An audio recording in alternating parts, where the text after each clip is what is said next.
एक तरफ सऊदी अरब में दुनिया भर से आए मुसलमान हज कर रहे थे।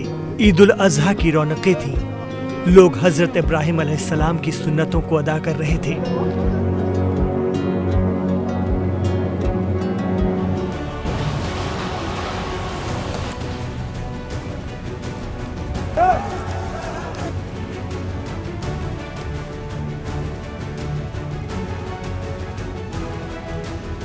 वहीं दूसरी जानिब गजा में मजलूमों पर कहर बरपा हुआ था।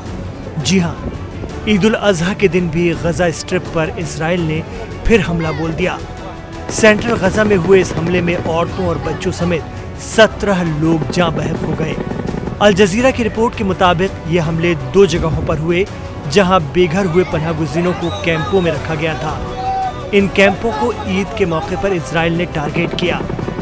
रॉकेट हमलों में इन लोगों की मौके पर ही दर्दनाक मौत हो गई।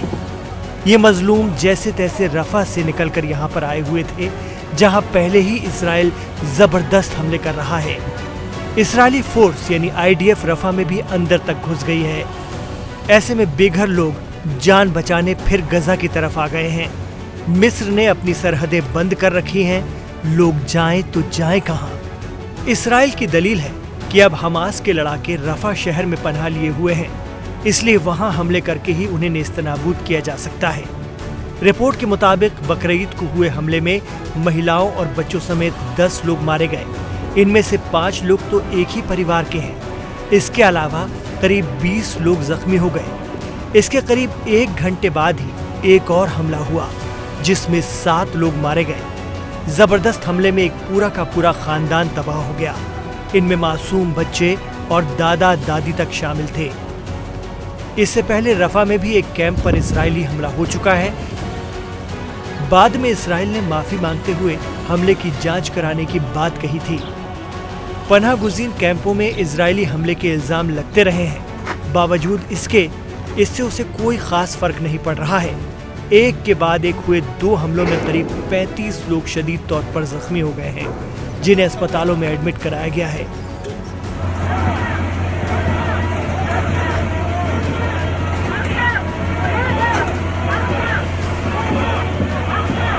इस बीच खबर है कि इजराइल में अंदरूनी सियासी रस्साकशी भी तेज हो गई है। PM बेंजामिन नेतन्याहू ने वॉर कैबिनेट को डिसॉल्व कर दिया है। वहीं इजरायली पार्लियामेंट में अपोजिशन के लीडर याइर लैपिड का कहना है कि यदि हम लोग एकजुट हो गए तो PM बेंजामिन नेतन्याहू को इख्तिदार से हटाया जा सकता है। उन्होंने कहा कि अपोजिशन की एकता की कोशिश हो रही है। लैपिड ने कहा कि इस हुकूमत को सत्ता से बाहर होना चाहिए। हमें लगता है कि ऐसा किया जा सकता है।